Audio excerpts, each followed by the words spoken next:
So we're going to make this. These are crab cakes with the Old Bay aioli sauce.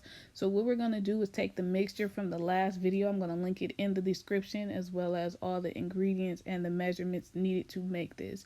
So the very first thing that we're going to do is we are going to create the wet mixture. What you're going to do first is you're going to take a half a cup of mayo or mayonnaise, whichever one that you do prefer. I do suggest that you do this with mayo because you want a thicker consistency. So next you're going to take one whole egg and you're going to crack that into the bowl with the mayo. And just to help it out a little bit, you're going to whisk both of those together. You do want to take your time doing this. Don't be alarmed by the texture that you see now. But the next thing that we're going to add is going to be 1 tablespoon of Worcestershire sauce. If you do not have this, I do suggest that you go get it. I did get this. It actually came in a packet of 2. And I got these from Sam's Club for about $8. The next wet ingredient you're going to add is going to be 1 1/2 tablespoons of Dijon mustard. Please use Dijon mustard and not yellow mustard. So you're going to get all that mixed in well. As you can see here, you want to see everything come together. Scrape the sides off and then make sure that it's mixed as well. And these are the seasonings that you're going to use. I put that in the description box. You're just going to dump those into the wet mixture and go ahead and mix that in well. So the seasonings are 1 teaspoon of Creole seasoning, 1 tablespoon of Old Bay, and then 1 tablespoon of dried parsley flakes. So right here is the crab mixture from the other video, and I'm just going to add 1 more cup of the Old Bay scallops because we are making crab cakes, so we want them kind of thick. So the next step, I want you to do exactly as I'm doing here.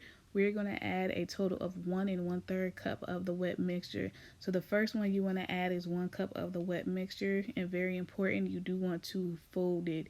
You do not want to stir it. So it's called a crab cake, so we want to resemble a cake. You want it to be fluffy and you want it to be moist. So please do not stir it, and just take a little bit of extra time and to fold it just like I'm doing here.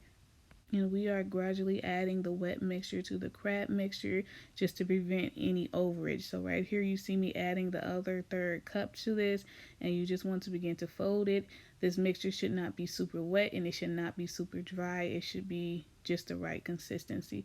So now what we're going to do is add 1 1/2 cup of panko crumbs. Please use panko crumbs. You are going to do the exact same technique. You're going to fold the panko crumbs in, and the reason for it is the same reason as to why you would fold the wet mixture into the crab mixture. In my recipe, I use panko crumbs, but if you have breadcrumbs, you can go ahead and use that. So after you get done, it should look exactly like this. This is what your mixture should look like for your crab cakes. Now we're about to form the actual crab cake. So I took about a cup of the mixture and I put it in the palm of my hand. You can measure it by a cup or you can do the palm of your hand, however big you want it, but you just don't want them like, super big. You don't need all that extra. Just make it a nice size, and you're going to form a ball, and you're going to actually press it down just a little bit. It shouldn't be in the shape of a ball. It should kind of be like a flat ball. So just keep in mind that these are considered appetizers. So appetizers are not full size. So right here, this, believe it or not, this is big, but this is not a full size. So you do not want to get full off of eating just the appetizers alone. If you were in a 4-star or a 5-star restaurant, they would bring you either 1 that's bigger or 2 that's smaller. So go ahead and make the sizes to your liking. Repeat the process until you have all of your mixture is actually gone. So in this recipe, the size of mine is palm sized. This mixture made 4 crab cakes. And again, the only thing I did was take the extra mixture from the stuffed salmon, and I used that mixture to make crab cakes. So this is why you do not actually see me seasoning the crab mixture. So the next step, we are going to do the breading process. It is optional, but I like mine to be crispy on both sides.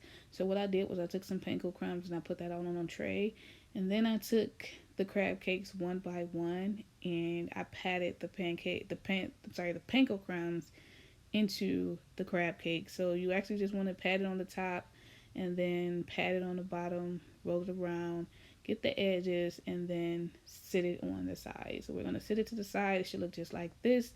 and you are going to do the same process for the other 3 or how many you have. And again, I'm just showing you what I do. I put it down, put some panko crumbs on top, flip it over, and then roll the sides just to make sure the whole crab cake has some panko crumbs on it. So you're going to do that to each crab cake that you have. Again, if you have smaller crab cakes, then you need more panko crumbs. But for this recipe, like I said in the beginning, please use panko crumbs or you will not get the same turnout that I did. If you want to go ahead and use the breadcrumbs, you can. I just like the texture of the panko crumbs. And I believe that I got these from Whole Foods and a lot of the other grocery stores like Kroger and Meyer actually has them as well.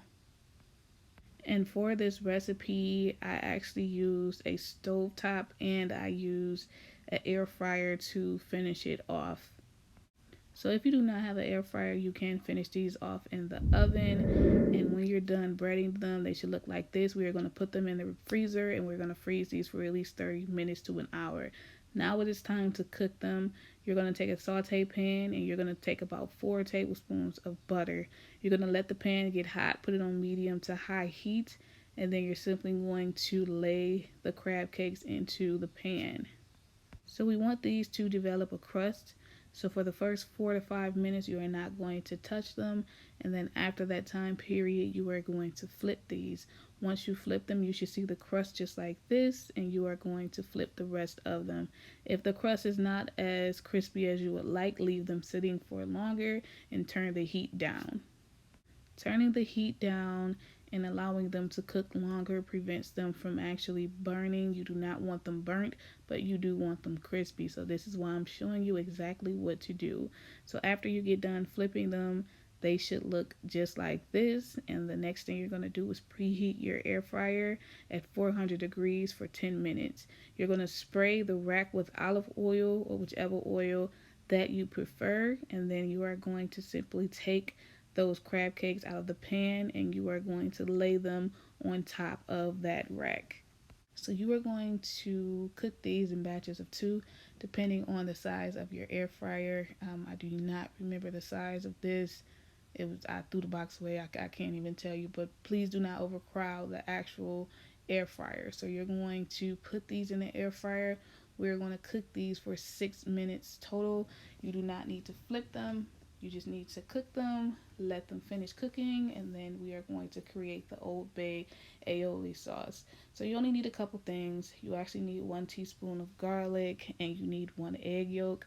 You need the juice of 2 lemon wedges. And the star of the show, you are going to add about a half a tablespoon of Old Bay. You do not need a lot. Again, I'm only doing 4. And then the next thing you're going to add is going to be a half a tablespoon of Dijon mustard. At this point, what you're going to do is whisk all of that together. Once you get everything combined, you are going to slowly add in a 4th cup of olive oil. Whisk as you add the olive oil in. This will create that sauce. So please do as I'm doing right here.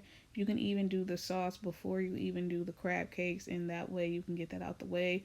It is very simple. It is very easy. I'm trying to show you the easiest way to do it. But right here for the sauce, this is the most important, and that is to whisk this in. So after you get it whisked in, it should look exactly like this. You'll just created the Old Bay aioli sauce. You're going to put that in the refrigerator. By that time, it is time to take the crab cakes out. They should look exactly like this, and now you are ready to plate. So once you plate them, you can take whichever plates that you have and you can go ahead and put them on the plate. I did too because I want to show you guys exactly what these look like. Very simple. I sliced up some fresh lemon and I chopped up some fresh parsley and I garnished the plate with that.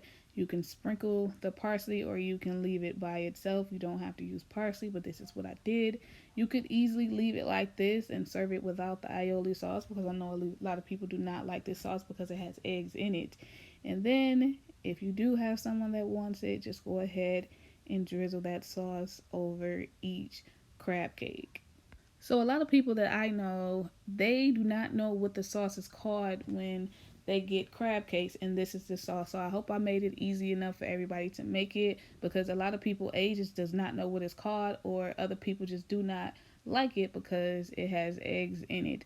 So after you get the aioli drizzled on the crab cakes, you are completely done and you have just created yourself some crab cakes with Old Bay aioli sauce. So they should look exactly like this. Let me know how you guys like this recipe and I'll see you in my next video. Here's a bonus clip of me just showing you what the inside looks like. So I will see you guys in my next video.